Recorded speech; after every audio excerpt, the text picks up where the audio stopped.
حضور سید عالم علیہ السلام فرماتے ہیں اللہ حیا فرماتا ہے کہ اس کا بندہ اس کے سامنے ہاتھ پھیلائے اور اللہ اس کے ہاتھوں کو خالی واپس کر دے۔ اللہ حیا فرماتا ہے۔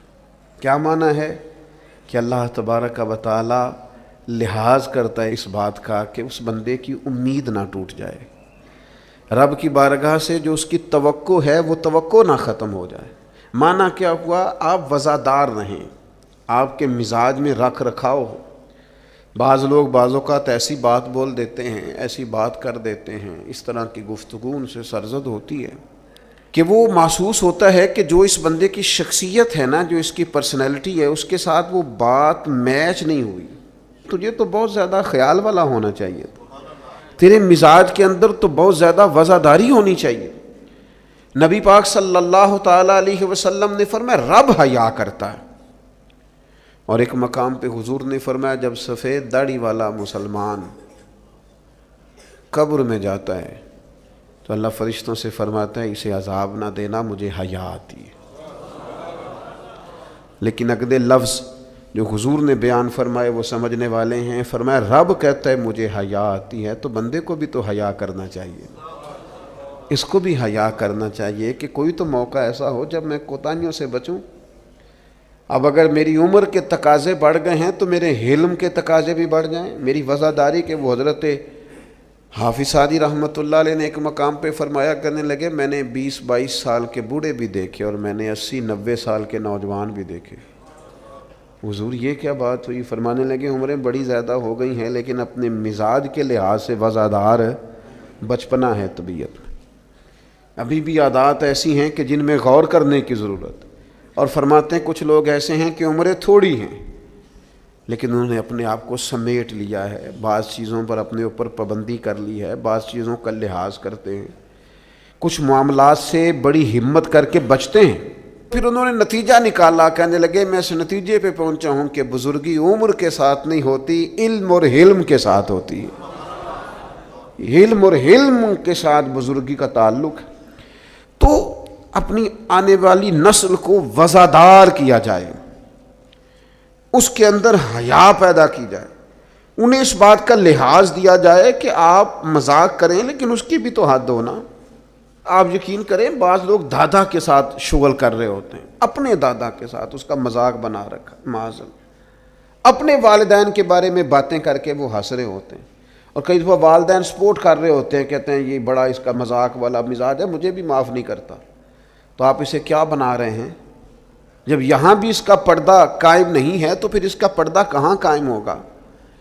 اس کی طبیعت کے اندر ٹھہراؤ ہونا چاہیے۔ نبی پاک علیہ السلام نے صحابہ سے پوچھا کہ وہ کون سا درخت ہے جس کی مثال مومن کی طرح ہے؟ تو حضرت عبداللہ ابن عمر فرماتے ہیں مجھے سوال کا جواب آتا تھا کہ وہ کھجور کا درخت ہے،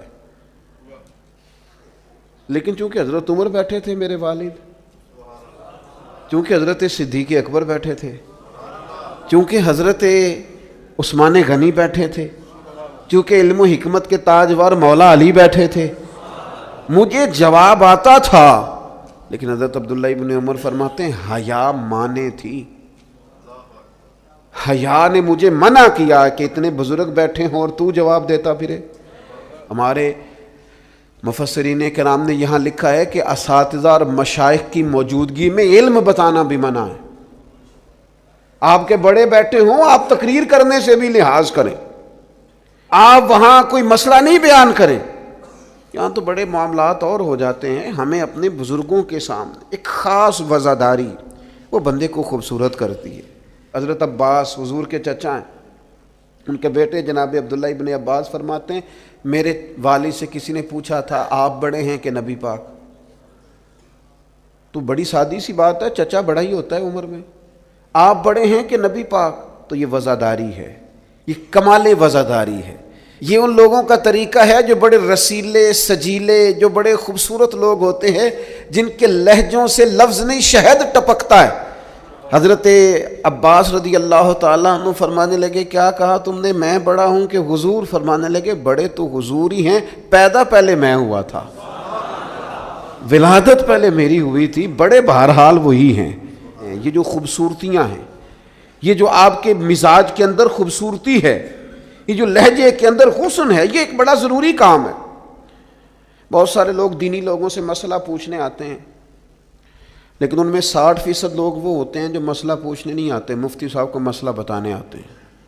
میری طرح کا بندہ تو چونکہ ذرا جلدی قائل ہو جاتا ہے، وقت تھوڑا ہوتا ہے، تو بہت سارا ٹائم نہیں دے پاتے، تو میں کہتا ہوں کہ آپ کے خیال میں جو مجھے کہنا چاہیے وہ آپ مجھے بتا دیں، میں آپ کو کہہ دیتا ہوں، کیونکہ آپ جو چاہ رہے ہیں وہ تو ہے آپ کی مرضی کا فتویٰ، تو مجھے آپ بتا دیں بھلا اس سوال کا جواب کیا ہونا چاہیے، میں آپ کو بتا دیتا ہوں۔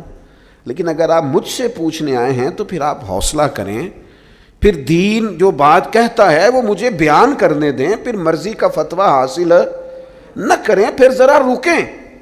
اور یہی حالت بہت سارے اللہ ماشاء اللہ شاگردوں کی ہوتی ہے۔ ان کا خیال ہوتا ہے استاد میری مرضی کے حساب سے تعلیم دے، مریدین کا خیال ہوتا ہے کہ شیخ اس طرح کر کے چلیں۔ تو بھئی تیری شرطوں پہ ہی کرنا ہے، اگر تجھ کو قبول تو یہ سہولت تو مجھے سارا جہاں دیتا ہے۔ اگر تیری شرطوں پہ ہی تو نے آنا ہے کہ میرے پاس یہ ٹائم ہے تو اس ٹائم آؤں گا، تو میں اس وقت پسند کرتا ہوں تو میں اس وقت آؤں گا، تو آپ اگر یہ کہیں گے تو پھر میں یہ تیری شرطوں پہ ہی کرنا ہے، اگر تجھ کو قبول تو یہ سہولت تو مجھے سارا جہاں دیتا ہے۔ پھر تو ٹھیک ہے، اگر ہم نے کچھ دو کی پالیسی پہ ہی تعلق بنانا ہے تو پھر استادی شاگردی تو نہ ہوئی۔ اپنی زندگی کے اندر وزاداری، خوبصورتی، ٹھہراؤ، لہجے کے اندر حسن، مزاج کے اندر ایک کمال۔ حضرت امام مالک رحمۃ اللہ علیہ کو کسی بات پر امام اعظم نے بڑا ڈانٹ دیا، شاگرد تھے، بڑا ڈانٹ دیا، سخت ڈانٹا، اور اس کے بعد بھی وقفے سے کبھی کوئی ایسی بات ہوتی تو امام صاحب کہتے ہیں میری طبیعت سے وہ غصہ نہ جاتا کہ یار اس نے ایسا کیوں کیا۔ کچھ عرصے کے بعد جا کے وہ بات کھلی کہ جس بات پر امام ابو مالک کو ڈانٹا ہے ان کی تو غلطی نہیں تھی، دوسرے کلاس فیلو کی غلطی تھی، انہوں نے تو یہ بات کہی نہیں، تو کسی اور نے کہی تھی اور نام ان کا لگ گیا۔ بچے کر دیتے ہیں نا شرارت، کسی نے کی نام کسی، تو امام اعظم ابو حنیفہ رحمۃ اللہ علیہ امام مالک سے کہنے لگے بیٹا تم نے بتایا کیوں نہیں، اتنی ڈانٹ کھا لی۔ حضرت امام مالک نے سر جھکا لیا، کہنے لگے حضور لوگوں کے جسموں پر لوگوں کا احسان ہوتا ہے، میری تو سانسوں پر بھی تیرا احسان ہے، میری سانسیں بھی تیری مقروض ہیں۔ یہ جو لوگ مالک کو جانتے ہیں یہ اس نسبت سے جانتے ہیں کہ یہ ابو حنیفہ کی گلی میں آتا جاتا ہے۔ سونیاں زندگی میں جتنا نام اور عروج پایا تیرے صدقے پایا، 4 جھڑکیاں نہ سہ سکتا تیرے نام پر، میں نے پسند نہیں کیا۔ اور پھر آپ نے پوچھا بھی تو نہیں نا کہ بتاؤ، آپ نے کہا ڈانٹ کھانی ہے تو دکھ قبول محمد بخشا بس راضی رہن پیارے، کوئی حرج نہیں۔ آپ نے کہا ڈانٹ کھانی ہے تو کھا لیتی، اس میں حرج والی کون سی بات؟ یہ خاص وزاداری، یہ خاص خوبصورتی۔ میں آپ سے عرض کروں، ہمارے گھروں میں جو بڑے بوڑھے ہوتے ہیں نا، وہ جب پڑھی لکھی بہو لے کے آتے ہیں نا تو اس کا مطلب یہ تھوڑی ہوتا ہے کہ وہ بیچارے ہامتے کامتے رہیں گے، ڈرتے رہیں گے کہ جناب بہو بڑی پڑھی لکھی ہے یا داماد بہت پڑھا لکھا ہے تو کوئی ایسی بات نہ ہو جائے کہ وہ کہے او بابے کو تو پتہ ہی نہیں۔ پڑھا لکھا وہ بندہ ہوتا ہے جو دوسروں کے مزاج کی رعایت کرے، جو تھوڑا سا سمجھے کہ میری اس چیز کی وجہ سے کوئی شخص کسی کمزوری کا شکار تو نہیں ہو رہا۔ اگر آپ نے تربیت کی ہے تو پھر تربیت کا معنی تو یہ ہونا چاہیے کہ اسے ادب بھی کرنا آئے، پیار بھی کرنا آئے، گھر کے بزرگوں کے حق میں اس کے رویے میں نرمی بھی آئے۔ اور اگر آپ نے تربیت یہ کی ہے کہ ہم چما دیگرے نیز تمہاری طرح کا دوسرا کوئی نہیں، تو پھر یاد رکھو اگر تمہاری طرح کا دوسرا کوئی نہیں نا تو پھر تمہیں بھی کوئی ماننے کو تیار نہیں ہے۔ پھر جعلی روب اور ہوتا ہے اور دلوں میں محبت اور ہوتی ہے، پھر ان چیزوں میں فرق ہوتا ہے۔ حضرت مولا علی شیر خدا رضی اللہ تعالیٰ عنہ سے کسی آپ نے فرمایا ایک مقام پہ فرمایا ہر چیز کی زکوٰۃ ہوتی ہے، عقل کی زکوٰۃ پتہ کیا ہے؟ حضور کیا فرمایا؟ عقل کی زکوٰۃ جاہلوں کے ساتھ گزارا کرنا ہے۔ تیری عقل کی زکوٰۃ نکلے گی، تجھے پتہ چلے گا کہ تو کس طرح گزارا کرتا ہے، اور اگر تو جاہل سے گزارے نہیں کر سکتا تو پھر اس کا مطلب یہ ہے کہ تو نے علم کو سمجھا۔ عزیز دوست آپ غور فرمائیں اور اس پر آپ توجہ رکھیں گے کہ وزاداری، لفظوں کا چناؤ۔ قرآن مجید نے کہا یا ایھا الذین آمنوا لا تقولوا راعنا وقولوا انظرنا، اے ایمان والو تم نے جب میرے محبوب سے بات کرنی ہے تو رائنا نہیں کہنا، انظرنا کہنا ہے. یہ نہیں کہنا حضور سمجھ نہیں آئی رعایت کر دے، یہ کہنا یا رسول اللہ ایک نظر کرم کر دیں، ذرا بات دوبارہ سمجھا دیں. آپ اچھے جملے تلاش کے وزاداری کے ساتھ، ایک خاص حیا کے ساتھ. حضرت مولا علی شیر خدا فرماتے ہیں حضور سے مسئلہ پوچھنا تھا. مسئلہ پوچھنا بڑا ضروری کام ہے. اگر آپ مسئلہ دریافت نہیں کرتے تو بڑا عرصہ تک ماحول اس طرح کا رہ جاتا ہے کہ جس سے آپ جہالت میں ہی وہ کام کرتے رہتے ہیں. مسئلہ پوچھیں گے تو بات بہتر ہوگی. تو حضرت مولا علی کہتے ہیں حضور سے مسئلہ پوچھنا تھا. سوال کرنا بڑا ضروری ہے، خود حدیث پاک میں موجود ہے سوال کرنا آدھا علم ہے. لیکن حضرت علی کہتے ہیں نبی کریم سے مسئلہ پوچھنا تھا، میں نے مہینوں انتظار کیا، ہفتوں انتظار کرتا. میرا خیال تھا کہ میں سوال کی تکلیف بھی نہ دوں، کوئی اور آ جائے آ کے حضور سے مسئلہ پوچھ لے. حیا مانی تھی، میں داماد ہوں حضور کا رشتے میں. کچھ ایسی باتیں ہیں جو حیا کے مانند میں سوال نہ کرتا. میرا دل ہوتا کوئی اور پوچھ لے، وہ پوچھے گا حضور بتائیں گے، ساتھ میرا مسئلہ بھی حل ہو جائے گا. لیکن جہاں لوگ بے باکی کو اور بے حیائی کو کہتے ہیں جی اوہ میں پرواہ نہیں کرتا، تو یہ تو بھئی آپ نہیں پرواہ کرتے تو آپ کی مرضی ہے. اور ہمارے زمانے میں ویسے بھی جو زیادہ بدتمیز ہوتا ہے اس کا عروج بھی زیادہ ہوتا ہے. بدتمیزوں سے لوگ ڈرتے ہیں. بدتمیز جو ہوا وہ شریف آدمی اس سے جھجک رہا ہوتا ہے، وہ سمجھ رہا ہوتا ہے میں بڑی شے ہوں، تو کچھ بھی نہیں ہے بھائی، تو بدتمیز ہے.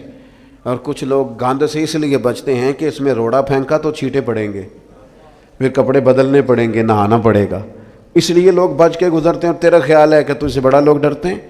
تو اپنی زندگی میں وزاداری، شرم و حیا. اب دیکھیے سیدہ عائشہ صدیقہ رضی اللہ تعالیٰ عنہ ارشاد فرماتی ہیں نبی پاک علیہ السلام عرب کی کنواری لڑکیوں سے بھی زیادہ حیا والے تھے، شرمیلے تھے. حضور علیہ السلام فٹافٹ بے باک ہو کر کسی سے کوئی بات نہ کرتے. اب دیکھیں صحابہ غلام ہیں رسول پاک کے، اگر حضور کسی کا نام لے کے بھی اس کی تربیت کرنا چاہیں تو وہ آدمی خوش ہوگا، سعادت مندی ہوگی. لیکن حضور کو کسی شخص کے بارے میں بتایا جاتا نا فلاں نے یہ بات کی ہے، تو کبھی نامینیٹ کر کے اس بندے کے سامنے بات نہیں کرتے. یہ وزاداری والا معاملہ ہے. تو محبوب کیا فرماتے؟ حضور فرماتے لوگوں کو کیا ہو گیا ہے، اب انہوں نے اس طرح کرنا شروع کر دیا. وہ ایک کی بات ہوتی سب کو سمجھ آ جاتی اور اس کی بھی ساتھ لگتے اصلاح ہو جاتی.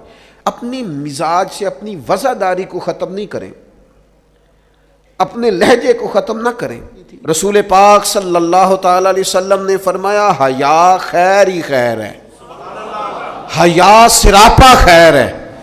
تیرا جھکا جھکا لہجہ، تیرے جھجکتے لفظ، تیری ٹھہری ٹھہری باتیں، تیرا ذرا سمٹ کر چلنا، سمٹ کر بات کرنا، تیرے لہجوں کا ٹھہراؤ، گویا یہ وہ ٹھنڈی ہوا ہے جو چلے گی تو صحیح پر کسی کو فائدہ دے گی، نقصان نہیں دے گی.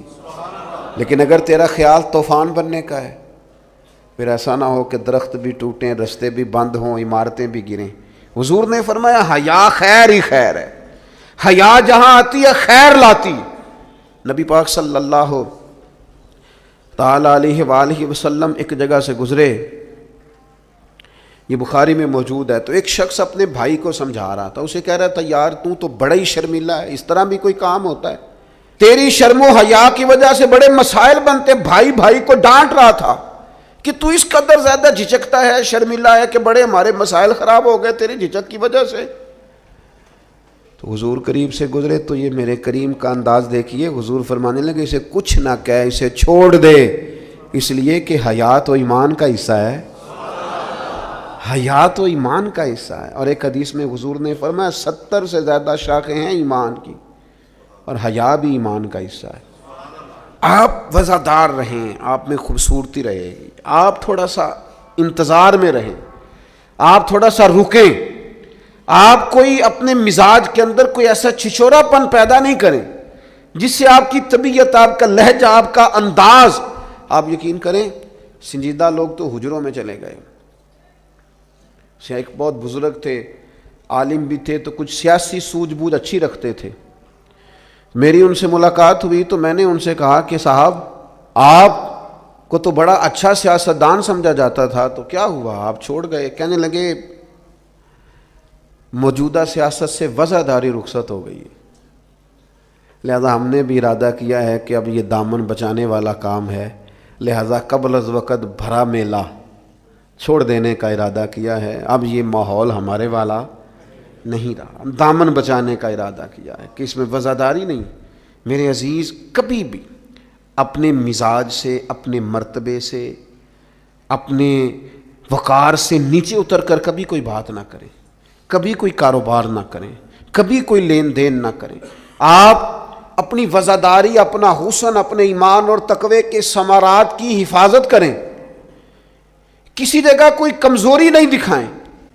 تھوڑی سی مشکل ہوتی ہے جب انسان زمانے کے ساتھ مل کے نہیں چلتا تو مشکلات آتی ہیں تھوڑی بہت، جب دور کے مطابق فیشن نہیں کرتا تو ظاہر ہے اسے لوگ پینڈو بھی کہتے ہیں، اسے جاہل بھی کہتے ہیں، اسے یہ بھی کہتے ہیں کہ اسے شعور کوئی نہیں، یہ تانے تھوڑے بہت سننے پڑتے ہیں، لیکن آپ کی وضعداری، آپ کے وقار میں، آپ کے لہجے میں کسی قسم کی کوئی کمزوری نہیں آنی چاہیے۔ آپ ایک نمونہ ہیں، اور یہ مت سمجھیے گا کہ لوگ صرف آپ کی تقریر سے تاثر لیتے ہیں، آپ کا نمونہ عمل آپ کے گھر سے لے کر دوستوں کی محفل تک وہ شمار کیا جاتا ہے۔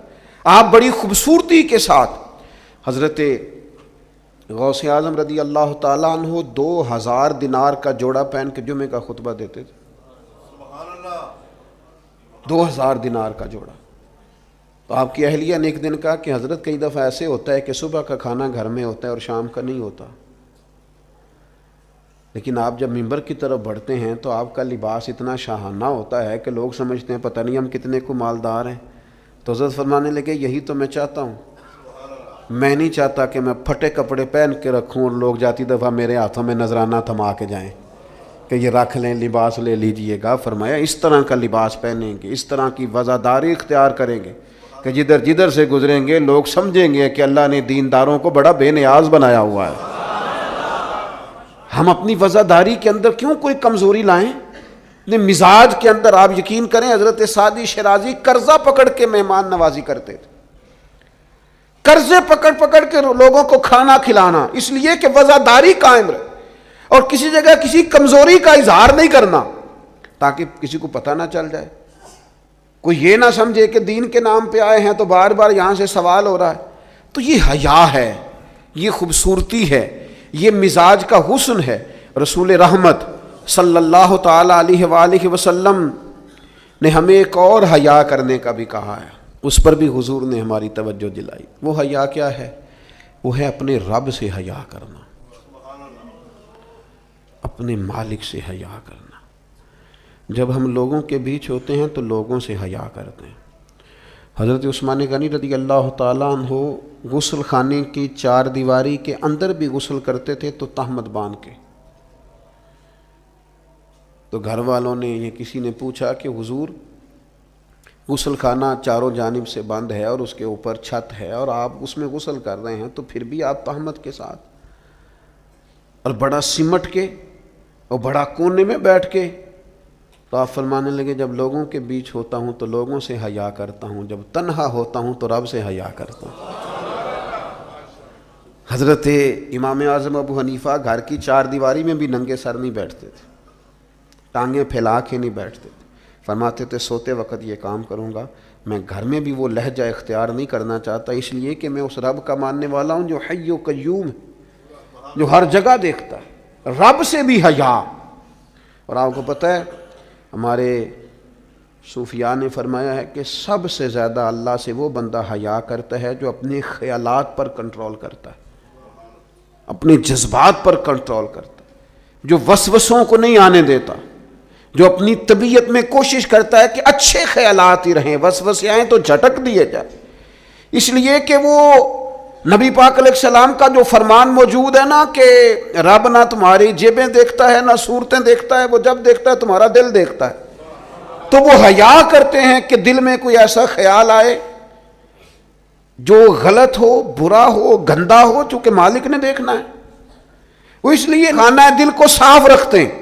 لیکن نہ کوئی مہمان گھر میں آتا ہے تو لوگ فٹافٹ صفائی نہیں کرتے، چیزیں نہیں اٹھاتے کہ وہ کیا سوچے گا، یہ کتنے میلے کچیلے ہیں، وہ کہ مہمان نے دیکھنا ہے، اور جس دل کو رب رحمان نے دیکھنا ہے اس کی صفائی رکھنا کہ اس میں گندے برے خیالات، ہرس، ہوس، لالچ، حسد، بغض، کینہ، عداوت، بددیانتی، بدگمانی یہ موجود نہ ہو، چونکہ رب نے دیکھنا۔ اللہ کے پیارے رسول صلی اللہ تعالیٰ علیہ وسلم نے فرمایا اللہ تعالیٰ سے حیا کرو جس طرح حیا کرنے کا حق ہے۔ تو صحابہ کہتے ہیں ہم نے عرض کی یا رسول اللہ صلی اللہ تعالیٰ علیہ وسلم الحمدللہ ہم اللہ سے حیا کرتے ہیں۔ تو حضور نے فرمایا حیا کا وہ معنی نہیں جو تم نے سمجھا ہے۔ تو یا رسول اللہ پھر سمجھا دیں کیا معنی ہے حیا کا؟ تو نبی پاک علیہ السلام فرمانے لگے اللہ سے حیا کا حق یہ ہے کہ تم اپنے سر میں جو موجود افکار ہیں ان کی حفاظت کرو، اپنی سوچوں کی حفاظت کرو، پھر تم نے اللہ سے حیا کی۔ اور حضور فرمانے لگے جو کچھ تمہارے پیٹ کے اندر ہے جب تم اس کی حفاظت کرو گے تو پھر تم نے اپنے رب سے حیا کی، یعنی حرام نہ کھانا۔ نہیں پتہ سارے زمانے کو کہ تمہارا رزق حلال ہے کہ حرام ہے، پر تمہارے رب کو پتہ ہے نا، لہذا حیا کرنا، لقمہ حرام قریب نہ آنے پائے۔ اور حضور علیہ الصلاۃ والسلام فرمانے لگے یہ بھی یاد رکھنا کہ موت اور ہڈیوں کے گل سڑ جانے کو تم نے یاد رکھا ہوا ہو، اور فرمایا یہ بھی یاد رکھنا کہ تم نے قیامت کے دن دوبارہ اٹھنا ہے، رب کی بارگاہ میں کھڑا ہونا ہے۔ اگر تم نے ان سب چیزوں کو یاد رکھا پھر تم نے صحیح معنوں میں اپنے رب سے حیا کی، اور اگر تم نے یہ بھلا دیا ہے اور بس ٹھیک ہے دوڑ کے آئے، نماز پڑھ لی، اور جناب محفل میلاد میں جانے کا وقت آیا تو کہیں سے ادھار ٹوپی لے کے سر پہ اوڑھ لی، اور لباس جو ہے وہ شلوار قمیض والا نکل آیا اور لہجہ بدل گیا، تو پھر کچھ ظاہری طور پر تو چیزیں بہتر کی لیکن حقیقی معنوں میں اپنے رب سے حیا نہیں کی۔ خوبصورت زندگی، خوبصورت لب و لہجہ، خوبصورت بولنا، خوبصورت آنا جانا۔ میں طلباء سے کہا کرتا ہوں کہ بڑی پسند کا بھی تمہارا کھانا پکا ہوا ہو تو اس طرح نہ کھاؤ کہ محسوس ہو کہ پتہ نہیں کتنی دیر کے بعد کھا رہا۔ تمہارا لہجہ صاف ستھرا، تو جو ہمیں کہا گیا کہ بھوک ہو بھی تو ذرا ہاتھ ہٹا لو، کھانے میں، پینے میں، لباس پہننے بھی آپ انوکھ۔ میں نوجوانوں سے عرض کروں گا تمہاری کٹنگ کیوں اس طرح کی لگے کہ جس میں کوئی طبیعت کا انوکھا پن ظاہر ہو، جس سے تمہاری وزاداری پہ ضرب آئے۔ تمہارا بات کرنا اتنا کمزور کیوں لگے کہ جس سے محسوس ہو کہ یار اس کی تو ابھی تربیت ہونے والی۔ تمہیں کیوں اس بات کی کمزوری محسوس ہو کہ لوگ میری طرف دیکھیں، لوگ مجھے جاننے لگ جائیں گے، تو کمزوری ہے۔ ایک خوبصورت وزاداری، یعنی خدا جانے بلندی ہے کہ پستی پر جہاں میں ہوں وہاں کوئی نہیں ہے۔ ایک خاص اطمینان ہو، زندگی میں ٹھہراؤ ہو، حسن ہو، آپ جہاں ہوں وہاں مطمئن ہو۔ آپ کی طبیعت بتائے کہ اللہ تعالیٰ نے آپ کو سکون عطا فرمایا ہوا ہے، ٹھہراؤ ہے، خدا کا شکر ہے، دولت ہے، صحت ہے، بچے ہیں، اولاد ہے، دوست اچھے ہیں۔ آپ ان ساری جائز نعمتوں پر اللہ کے حضور شکر گزار ہوں، لیکن کوئی مزاج میں چھچھورا پن نہ ہو، کوئی طبیعت اس طرح کی نہ ہو جس طرح محسوس ہو کہ آپ اپنا بوجھ کسی پر ڈالنا چاہ رہے ہیں، یا آپ کوئی اضطراب کا شکار ہیں یا بے چینی کا شکار ہیں۔ ہم کبھی کبھی اپنے حالات بتاتے بھی اتنا دور نکل جاتے ہیں کہ بعض دفعہ کہنے کو جی چاہتا ہے یار کوئی نعمت ہے ہی نہیں تیرے اوپر، اتنا کمزور ہو گیا تو ہر بات میں دکھڑے ہی سنا رہا ہے، ہر وقت کا دکھ ہی تیرے ساتھ ہے۔ اتنے کمزور نہیں، نہایت وزاداری، نہایت خوبصورتی۔ حضرت ابو ذر غفاری ایک کمبل میں وقت گزارا ہے، مدینے سے دور ربضہ میں زندگی گزاری، 5 لوگوں نے جنازہ پڑھا ہے، اسی کسی دے کچھ بھی نہیں لگتے، نہ کوئی ساڈا دردی، لیکن رسول کریم نے فرمایا زمین کے اوپر اور آسمان کے نیچے میرے ابو ذر سے سچا بندہ کوئی نہیں۔ لیکن وہ ٹاٹ اور بوریے میں بھی وزادار، اطمینان، سکون، ٹھہراؤ، اللہ رسول کی بارگاہ میں مقبولیت، یہ اصل کامیابی ہے بندہ مومن کی۔ نہ بھی رش ہو، نہ بھی نعرے ہوں، نہ بھی زیادہ لوگ جانتے ہوں، لیکن انسان کی طبیعت وزادار ہو، اس کے اندر اطمینان ہو۔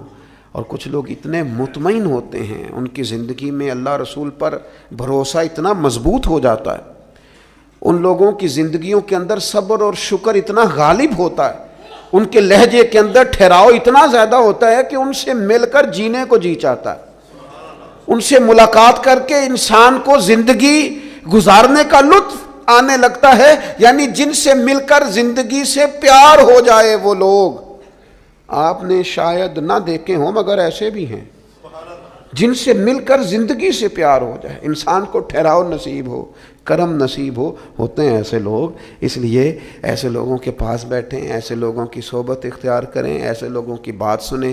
اللہ کریم ہم سب کے دلوں میں اطمینان اور سکون عطا فرمائے۔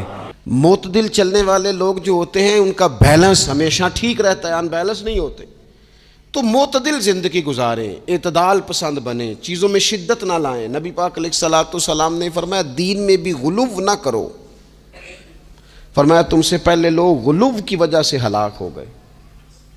کچھ لوگ غلو کرتے ہیں، چھوڑ دیا جی میں نے سارا کچھ، میرا کوئی تعلق نہیں جی، میں نے نہیں بیاہ کرانا، میرا شادی سے کیا لینا دینا، میں نے گھر چھوڑ دیا جی، اب میں نے بس تسبیحاں ڈال لی ہیں گلے میں جی، میں اب بس مسجد میں ہی ہوں جی، میں فلانی جگہ۔ دین تو اس کو پسند ہی نہیں کرتا، یہ تو حقوق سے بھاگنے والی بات ہے، شریعت تو اس کو سپورٹ ہی نہیں کرتی۔ اور میں نہ جناب چھوڑ دیا جی میں کچھ نہیں کھاتا جی، بس میں تو روزہ رکھتا ہوں ہر روز، ساری رات اللہ اللہ کرتا ہوں، اس کو پسند نہیں کرتا دین اسلام۔ آپ کو معتدل رہنے کا کہا گیا ہے۔ وہ جو رہبانیت اختیار کر لی تھی یہودیوں نے، عیسائیوں نے، غاروں میں چلے گئے، نکل گئے جنگلوں میں، تو حضور نے فرمایا میرے دین میں کوئی رہبانیت نہیں ہے۔ دین تو کہتا ہے کہ آپ روٹین کے کام کریں، روٹین کے، اور روٹین کے کام ہی صحیح کر کے کریں، اسی میں آپ کو اللہ کی رضا نصیب ہو جائے گی۔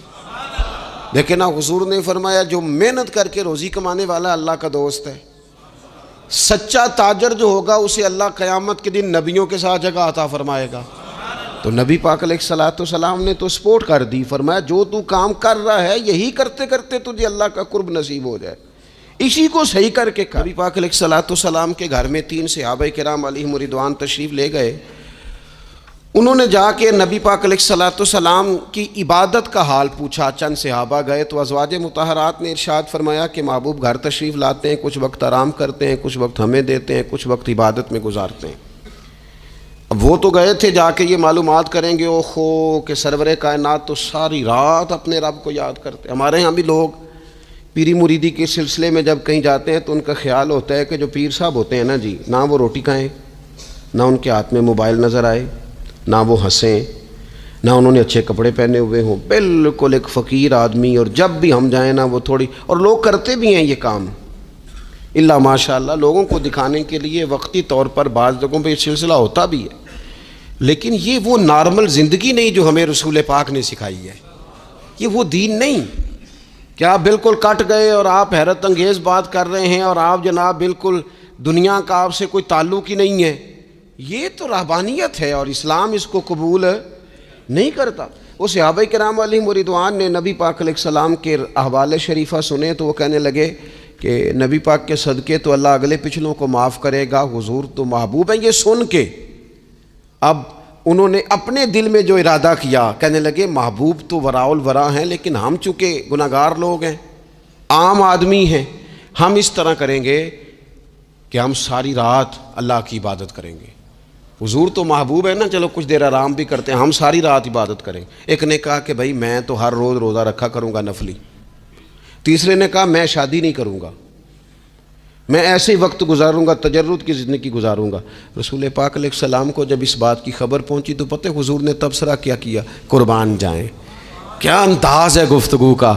محبوب فرمانے لگے یہ میں نے کیا سنا ہے کہ میں شادی نہیں کروں گا اور میں ہر روز روزہ رکھوں گا اور میں ساری رات ہی نفل پڑھوں گا، آرام ہی نہیں کروں گا۔ محبوب فرمانے لگے میں تم سب سے زیادہ اللہ کو جانتا ہوں اور میں تم سب سے زیادہ رب سے ڈرتا ہوں۔ حضور فرمانے لگے میں نے تو شادیاں بھی کی ہیں، میرے تو بچے بھی ہیں۔ حضور فرمانے لگے میں تو روزہ بھی رکھتا ہوں اور میں تو نفلی روزے چھوڑتا بھی ہوں۔ محبوب کریم علیہ الصلوۃ والسلام فرمانے لگے میں تو رات کو عبادت بھی کرتا ہوں اور آرام بھی کرتا ہوں۔ حضور فرمانے لگے اپنے یہ سارے طریقے، اپنی یہ سنت حضور بیان کر کے کہنے لگے سن لو بھائی، جس نے میری سنت سے منہ موڑا اس کا مجھ سے تعلق ہی کوئی نہیں، میرے طریقے پہ چلو۔ جو میں تمہارے لیے اسوہ چھوڑ کے جا رہا ہوں اس اسوے کو اپناؤ، اس طریقہ مبارکہ پر عمل کرو، اعتدال نہ چھوڑے کبھی بھی۔ غیر معتدل ہو جاتے ہیں لوگ، میں نے دیکھا ہے کہ وہ جب بندہ غیر معتدل ہو جاتا ہے تو چیزوں کا حسن ختم ہوتا ہے، اس کا وقار اٹھ جاتا ہے، اس میں تازگی نہیں رہتی، اس کے اندر وہ کیفیت نہیں رہتی۔ یہ دین کی بات ہے نا، تبلیغ ہے، یہ بھی حد سے زیادہ نہیں کرنی چاہیے۔ حضرت عبداللہ ابن مسعود رضی اللہ تعالیٰ عنہ سے لوگوں نے کہا تھا ہمارا دل کرتا ہے آپ روز واز کریں، روز تقریر کریں، ہم روز سنیں، تو آپ فرمانے لگے نہیں، ہفتے میں 3 دن بات کروں گا۔ اتنی بات کریں گے جو معتدل رہے، جو حد سے زیادہ نہ بڑھے۔ وہ ہمارے ہاں رواج ہے نا 2.5 گھنٹے کی تقریر کا، 3 گھنٹے کی تقریر کا، 4 گھنٹے کی تقریر کا۔ تو ہم سے لوگ کئی دفعہ کہتے ہیں اسی تے جے گل سمجھن لگے تو تسی ختم کر دیتی۔ تو میں نے کہا آپ شروع لیٹ ہوئے نا، ہم اللہ کے فضل سے پہلی بات سے شروع ہو گئے تھے، ہم نے وہ آدھا گھنٹہ تمہید پہ نہیں نہ لگایا۔ تجاوز نہ کریں چیزوں سے، اعتدال میں رہیں۔ دیکھیے اسلام ہمیں یہ کہتا ہے تم کھانا کھاؤ، کلو وشربو، کھاؤ بھی پیو بھی، تمام جائز چیزیں کھانے کی اجازت ہے، لیکن نبی پاک علیہ السلام نے فرمایا کمر سیدھی رکھنے کے لیے کھاؤ، اور جب تمہارا بڑا جی چاہے نا پیٹ بھر کے کھانے کو تو کریم فرمانے لگے پھر بھی 3 حصے کرو کھانے کے، ایک حصے میں ہوا ہو، ایک میں پانی ہو، اور ایک میں خوراک ہو، پھر بھی پیٹ بھر کے نہ کھاؤ۔ بلکہ اللہ کے رسول صلی اللہ تعالیٰ علیہ وسلم فرمانے لگے کسی نے اتنا برا برتن بھرا ہی نہیں جتنا کسی نے اپنے پیٹ کو بھرا ہے، سب سے برا برتن تم نے بھرا۔ زیادہ کھائیں گے خواہشات زیادہ پیدا ہوں گی، زیادہ کھائیں گے نیند زیادہ آئے گی، زیادہ کھائیں گے غفلت زیادہ طاری ہوگی۔ لیکن کچھ لوگوں کا مقصد زندگی کھانا ہے، صبح کی پلاننگ الگ ہے، دوپہر کی الگ ہے، شام کی الگ ہے۔ آپ حیران رہیں گے کہ آپ اس ملک میں رہتے ہیں جس میں سب سے بہترین بزنس ہوٹل چلانے کا بزنس ہے، کھانے پینے کا کام کرو، یہ بھی بنا لو یہ بھی بنا لو، اچھا بھلا کھا پی کے اس کے بعد فاسٹ فوڈ کا آرڈر دے دیا جاتا ہے، اور کھانے کے بعد کتنی ساری چیزیں۔ اب تو یہ میں کچھ عرصے سے دیکھ رہا ہوں اچھا بھلا کھانا کھاتے ہیں، اس کے بعد چائے کے ساتھ بسکٹ آ جاتے ہیں۔ میرا ایک غریب گھر سے تعلق ہے، ہم تو اس وقت چائے کے ساتھ بسکٹ کھاتے تھے، رس کھاتے تھے جب روٹی کوئی نہیں ہوتی تھی، یا روٹی کھانے کا پروگرام نہیں ہوتا تھا، کوئی پرہیز چلتی تھی۔ اب تو لوگ چائے کا، اب جی آپ کا کھانا نہیں پکانا چائے پکانی ہے، تو چلو ٹھیک ہے چائے پک گئی، اب وہ چائے پک رہی ہے، اس کے ساتھ جناب بھنا ہوا گوشت پڑا ہے، اس کے ساتھ پیزا آ گیا ہے، اس کے ساتھ فلانی چیز آ گئی، یہ کیا ہے جی؟ اچھا پھر وہ خواہش بھی ہوتی ہے بعض میزبانوں کی کہ اب یہ تعریف بھی کریں، وہ سارا کچھ رکھ کے تو ساتھ یہ بھی کہہ رہے ہوتے ہیں تو چونکہ روٹی ڈاک چھڑی سی، لہذا پھر ہم نے نا یہ سارا کچھ کیا ہے۔ یعنی وہ کہہ رہے ہوتے ہیں کہ مہمان اب یہ گئے کہ او ہو آپ نے تو بڑا تکلف کر دیا ہے، اس کی کیا ضرورت تھی۔ تو کئی مہمان میری طرح کے بڑے پکے ہوتے ہیں، جو روز کے مہمان ہوتے ہیں نا بڑے پکے ہوتے ہیں، وہ تعریف شریف کوئی نہیں کرتے، وہ صاف ہی بات کرتے ہیں کہ تسی ایک شے رکھ دیتے اسی بھی چاج نال کھا لیندے۔ اب تو یہ چکھنے چکھانے کا ہی ماحول ہے، کوئی ایک رکھتے یا ہماری مرضی کی رکھتے یا پوچھ لیتے کہ اس ٹائم روٹی کھانی ہے تو چلو ہم کھاتے۔ یہ لوازمات ہیں، یہ تکلفات ہیں، اس میں گھر والے بھی تکلیف میں، پیسہ بھی بعضوں کا ضائع۔ آپ کھانے کے لیے زندہ نہ رہیں، زندہ رہنے کے لیے کھانا کھائیں، اپنی طبیعت میں بوجھ نہ بنائیں کسی قسم کا۔ نبی پاک صلی اللہ تعالیٰ علیہ وسلم نے مومن کی شان پتہ کیا بیان کی؟ فرمایا کافر اور منافق 7 آنتوں سے کھاتا ہے اور مومن 1 سے کھاتا ہے۔ اتنا فرق ہے کافر منافق کے کھانے میں اور مسلمان کے کھانے میں، 6 گنا کم روٹی کھاتا ہے مسلمان۔ حضرت عمر فاروق ملک شام میں حضرت ابو عبیدہ بن جراح سے ملنے کے لیے گئے تو کہنے لگے اتنی دور سے آیا ہوں، سپہ سالار اور روٹی تو کھلا۔ تو انہوں نے اپنے بیگ سے رات کا خشک ٹکڑا کھانے کا نکالا اور پانی کا پیالہ دے کے کہنے لگے عمر یہ لو کھا لو۔ تو حضرت فاروق اعظم کہنے لگے یہی وہ مزیدار روٹی تھی جس کے لیے میں تیرے پاس آیا تھا، یہی وہ کھانا تھا، میں تلاش کر رہا تھا کہ یہ تمہیں ملے گا۔ کدھر گئے وہ لوگ جو رات کے کھانے میں فریج بھی نہیں ہوتی تھی، رات کے کھانے میں تھوڑا پانی ڈال دیا اماں نے، اس کو 3-4 دفعہ ابال لیا، رات کی روٹیوں میں تھوڑا سا پانی اور تھوڑا سا گھی، پورا گھی نہیں، تھوڑا سا پانی اور تھوڑا سا گھی، اور ساتھ دادی نانی یہ بھی کہہ رہی ہے کہ یہ پانی سے ذرا نرم ہو جائے گی روٹی، اور پھر وہ کھانا کھایا جا رہا ہے، اس کے اندر نہ تو ڈاکٹر آپ کو یہ کہہ رہا ہے کہ یہ نقصان کا باعث ہے، نہ معدے پہ بوجھ بن رہا ہے، نہ اس کے لیے پھر بھائیوں کو جا کے پردیس کاٹنا پڑ رہا ہے، نہ باپ کو کئی کئی قسم کی نوکریاں کرنی پڑ رہی ہیں، گھر کے اندر ہی سارا کچھ مینج ہے۔ یہ وہ حسن ہے جو اسلام کہتا ہے تم غیر معتدل ہو گئے، تم حد سے بڑھ گئے، تم نے زندگی ساری کھانے پینے پہ لگا دی۔ اور بھائی من چاہی نعمتیں تو جنت میں ملیں گی، ہم نے تو مزے مزے کے کھانے وہاں جا کے کھانے، پھل اور وہاں ملے گی نعمتیں جو بار بار ملیں گی، چہرے ایک جیسے ہوں گے پر ذائقہ بڑا منفرد سے منفرد نظر آئے گا۔ تو وہ جو پردہ غیب میں چیزیں تھیں وہ ساری چیزیں لوگ کہتے ہیں ہاں جی ہم ساری غیر معتدل نہ بنے، تھوڑی سادگی لائیں، تھوڑا درمیانہ راہ، اسلام اس کو پسند کرتا ہے۔ نبی پاک علیہ السلام کی بارگاہ میں ایک مہمان آیا، ابھی وہ مسلمان نہیں تھا، تو محبوب نے فرمایا ایک بکری کا دودھ دھوکے سے پلا دو۔ ایک بکری کا دودھ دھویا گیا، پلایا گیا، پھر دوسری کا دودھ دھویا گیا، پلایا گیا، پھر تیسری کا، وہ 7 بکریوں کا دودھ پی گیا۔ صبح اللہ نے توفیق دی اور وہ کلمہ پڑھ گیا۔ اب نبی پاک علیہ السلام نے فرمایا اسے بکری کا دودھ دھو کے پلاؤ۔ ایک بکری کا دودھ پیا، دوسری کا پی نہ سکا، رات 7 کا پی گیا تھا۔ تو میرے کریم فرمانے لگے یہ مومن اور کافر کا فرق ہے۔ جب تک یہ حالت کفر میں تھا 7 بکریوں کا دودھ پی گیا، اب یہ مومن ہوا ہے تو اللہ تبارک و تعالیٰ نے ایک دودھ کے ساتھ اسے سیر فرما دیا ہے، اس کی تشنگی اور بھوک اللہ نے مٹا دی۔ میں جانتا ہوں جن گھروں میں بچے اس مزاج کے ہو جاتے ہیں، اس طبیعت کے ہو جاتے ہیں کہ آج یہ کھانا ہے، کل وہ کھانا ہے، پرسوں وہ کھانا ہے، وہ پھر کھانے پینے میں سارا وقت گزرتا ہے۔ پھر وہاں دیکھا ہے کہ اماں بیچاری باورچی خانے میں ہی رہتی ہے، پھر وہاں صرف ایک ہی سلسلہ ہے کہ کھاؤ کتنا کو کھا سکتے ہو۔ تو معتدل رہیں۔ تیسری بات یہ کہ رزق کمانے کے مسئلے میں بھی معتدل رہیں، کاروبار کریں، محنت کریں، منصوبہ بندی کریں، کوشش کریں، لیکن پیسے کمانے کے مسئلے میں ڈپریشن کا شکار نہ ہو۔ یعنی اس کو نہ جینے مرنے کا مسئلہ نہ بنائیں کہ اگر ایک مہینہ کاروبار صحیح چمکا ہے تو صحت بھی ٹھیک رہی ہے، اور اگلے مہینے اگر تھوڑے حالات خراب ہوئے ہیں تو بلڈ پریشر بھی کافی اوپر نیچے ہو گیا ہے۔ اس کو نفسیاتی مسئلہ نہ بنائیں۔ پہلے بھی کئی دفعہ کہہ چکا ہوں، پھر کہتا ہوں، 2 4 5 دوستوں سے پیار ہے تو 2 4 دفعہ انہی دنوں میں نا، سال کے بعد آ کے مجھے کچھ دن آتے ہیں نا کاروبار پہ، انہی دنوں میں آ کے انہوں نے مجھ سے کہا، دور سے آئے، کہا جناب ہم کاروباری بندے ہیں، حالات ٹھیک نہیں، کوئی دعا بتائیں۔ تو میں نے کہا جن دنوں ٹھیک ہوتے ہیں ان دنوں کیوں نہیں آتے؟ کہ آج کل حالات بڑے اچھے ہیں، کچھ شکر کا طریقہ بتائیں، کیوں نہیں آتے؟ کیا فلسفہ ہم نے اختیار کر لیا ہے؟ رزق کا وعدہ اللہ کا ہے، اس کو کمانے میں اور پیسے کمانے میں محنت کرنے کا حکم دیا گیا ہے۔ نبی پاک علیہ الصلوۃ والسلام نے فرمایا جد و جہد کرو، نکلو، اللہ پہ بھروسہ کر کے نکلو، جس طرح وہ پرندوں کو روزی دیتا تمہیں بھی دے گا، لیکن اس میں نفسیاتی مسئلہ نہ بنایا جائے۔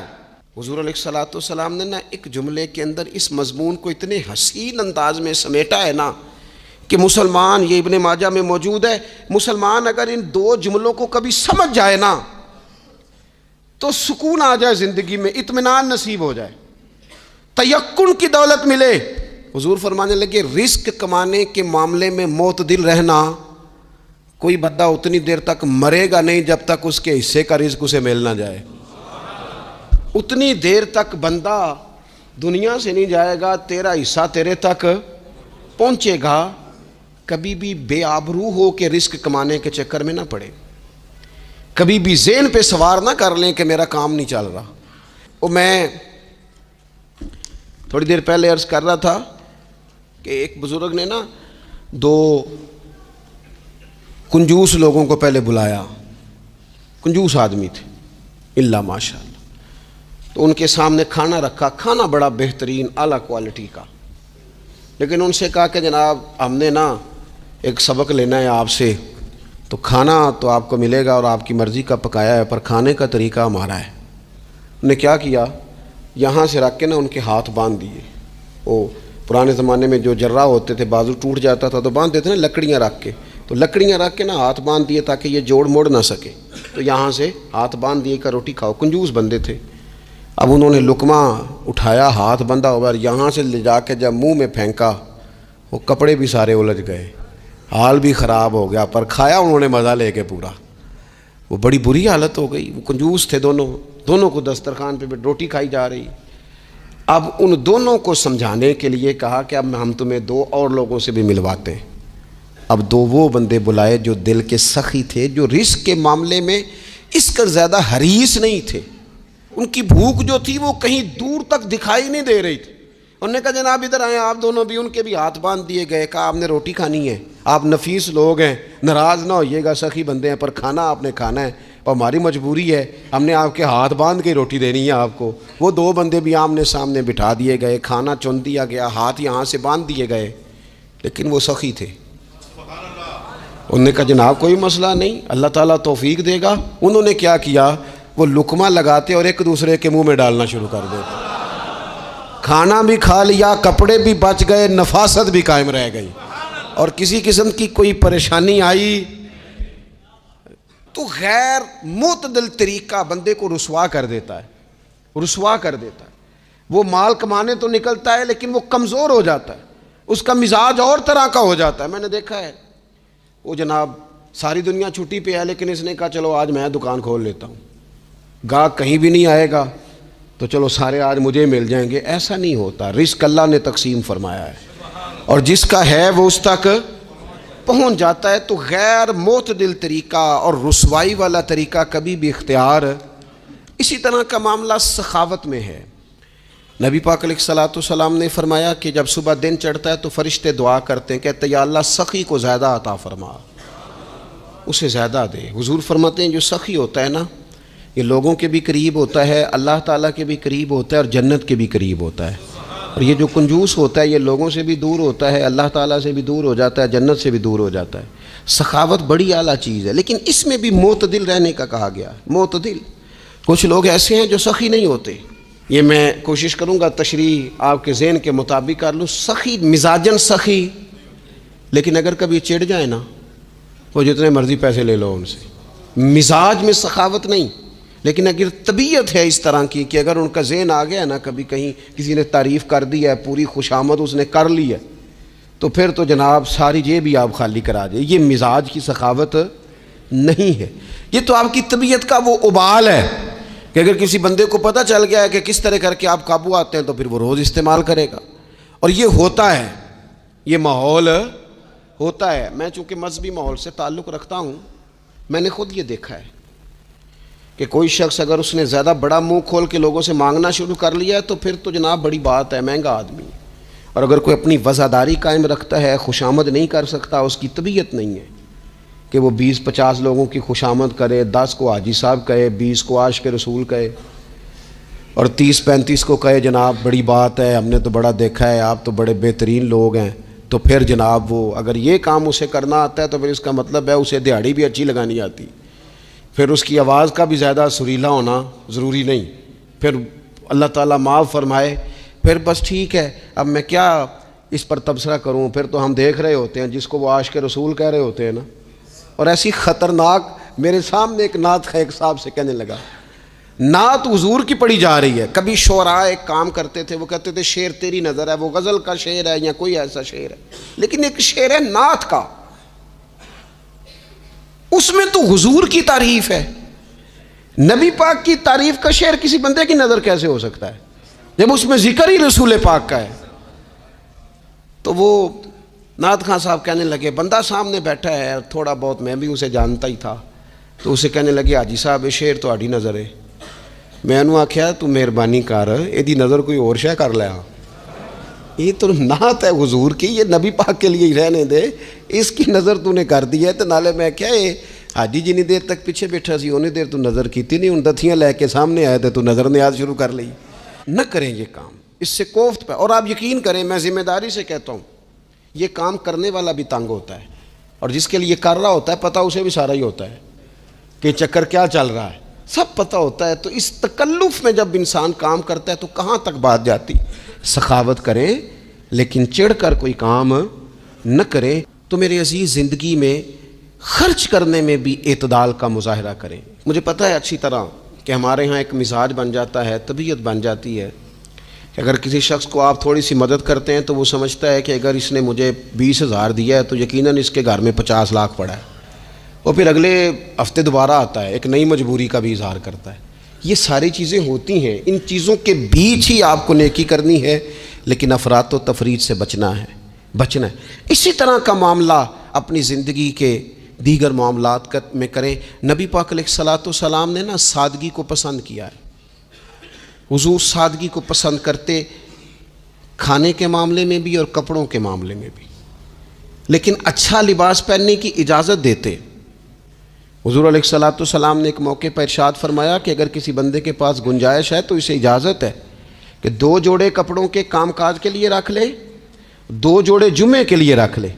اور نبی پاک صلی اللہ تعالیٰ علیہ وسلم نے ایک شخص کو دیکھا جو مالدار تھا، لیکن اس کے کپڑے پھٹے پرانے تھے، لباس پرا گندا تھا، بال بکھرے ہوئے تھے۔ تو اللہ کے محبوب علیہ السلام نے فرمایا تیرے اوپر اللہ کا فضل ہے، اور رب جب فضل کرے تو پھر اللہ فضل دیکھنا پسند بھی فرماتا ہے۔ فرمایا تو اچھا لباس پہن، حرج کوئی نہیں، لیکن اپنا رسول پاک علیہ السلام کا طریقہ مبارکہ یہی تھا کہ سیدہ عائشہ صدیقہ فرماتی ہیں کہ یہ وہ لنگی مبارک ہے اور یہ وہ پیوند والا کرتا مبارک ہے، اسی میں محبوب نے اپنی جان اپنے رب کریم کی بارگاہ میں پیش کر دی۔ اور فرماتی ہیں کتنے کتنے دن گزرے کہ رسول پاک علیہ الصلوۃ والسلام نے کھانا تناول نہیں فرمایا، کتنے کتنے دن گزرے۔ میں اس ساری بات کو اگر سمیٹوں نا تو میں یہ نوجوان اگر میری بات پر غور کریں تو اسلام کہتا ہے حضور خود کنگھی بھی فرماتے تھے، تیل بھی لگاتے تھے، امامہ بھی باندھتے تھے، سرما بھی پہنتے تھے، سادہ لباس پہنتے تھے لیکن صاف ستھرا۔ اسلام آرائش کی اجازت دیتا ہے، زینت کی اجازت دیتا ہے۔ آپ کنگھا کریں، تیل لگائیں، خوشبو لگائیں، سرما لگائیں، صاف لباس پہنیں، کپڑے دھلے ہوئے پہنیں۔ حضور نے حکماً کہا، تاکیداً کہا کہ جمعے والے دن نہا کے مسجد میں آیا کرو۔ اسلام آرائش کی اجازت دیتا ہے، بس نمائش سے منع کرتا ہے۔ دکھاوا نہ کرو، نمائش نہ کرو۔ جس نے دنیا کے اندر شہرت کا لباس پہنا، اللہ قیامت کے دن اسے ذلت کا لباس پہنائے گا۔ یہ معتدل کیوں نہیں رہا؟ اس نے کیوں حد سے تجاوز کیا؟ اس کو اس طرح نہیں کرنا چاہیے تھا۔ رسول رحمت صلی اللہ تعالیٰ علیہ وآلہ وسلم نے ہمیں جس چیز کی اجازت دی ہے وہ کام ہم کر سکتے ہیں، اور جس سے نبی پاک علیہ الصلوۃ والسلام نے ہمیں روکا ہے اس کام سے ہم نے بچنا ہے۔ ایک اور بات بھی خاص اور بالخصوص نوجوانوں سے کرنی ہے، وہ خاص جس طرح کھانے پینے میں معتدل رہیں، کمائی کرنے میں معتدل رہیں، خرچ کرنے میں اعتدال کا مظاہرہ کریں، لباس میں اعتدال کا مظاہرہ کریں، اسی طرح نا یہ آرام کرنے میں بھی ذرا معتدل رہیں۔ بہت زیادہ آرام کرنے لگ گئی ہے نئی نسل۔ آپ ضرورت سے زیادہ بھی سو لیں تو تھکاوٹ بڑھ جاتی ہے۔ اگر انسان اتنا ہی آرام کرے نا جتنا اس کی طبیعت کے لیے ضروری ہے تو اس میں طبیعت فریش رہے گی۔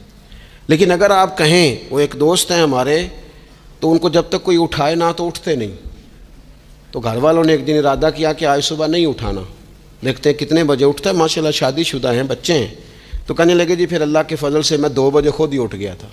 یعنی رات ایک شخص سویا ہے اور اگلے دن 2 بجے سویا، تو اب انہوں نے تو یہ بات محبت میں کی، تو پھر میں نے ان سے یہ پوچھا، میں نے کہا یہ بتائیں کہ آپ چلیں رات آپ سو گئے، سمجھ لیں آپ سو گئے 2 بجے رات کو، 12 گھنٹے کے بعد اگر آپ اٹھے طبیعت کیسی تھی؟ کہنے لگی فریش نہیں تھی۔ میں نے کہا فریش تبھی ہوتی ہے اگر آپ فجر میں اٹھ کے وضو کر کے نماز پڑھتے۔ فریش یہ تبھی ہوتی ہے اگر آپ سحری آپ اپنی روٹین کے مطابق اٹھتے اور اپنی ڈیوٹی پہ جاتے، واپس آتے اور تھک کے سوتے۔ بہت زیادہ آرام پسندی، اور جب سے یہ ساتھ موبائل اٹیچ ہوا ہے، ایک کونا مل جائے، ایک تکیہ مل جائے اور موبائل کی بیٹری موجود ہو اور سروسز اس کی ساری ٹھیک ہوں، پھر ہمیں آواز کوئی نہ دے۔ اس سے کیا ہوتا ہے؟ وجود بالکل سست ہو جاتا ہے۔ آپ کو اللہ تعالیٰ نے جو قدرتی صلاحیتیں دی ہیں، آپ جو کچھ کر سکتے ہیں اپنے گھر کے لیے، وطن کے لیے، ماں باپ، وہ آپ نہیں کر پائیں گے۔ اور وہ بھی میں آپ کو ایک ذاتی بات بتاتا ہوں، اگر اللہ چاہے نا بندے کی نیند پوری ہو تو کئی دفعہ صرف 20 منٹ آنکھ لگ جائے تو بندہ فریش ہو جاتا ہے، اور اگر منظور نہ ہو مالک کریم کو تو پھر ٹھیک ہے، لوگ لیٹے ہوئے۔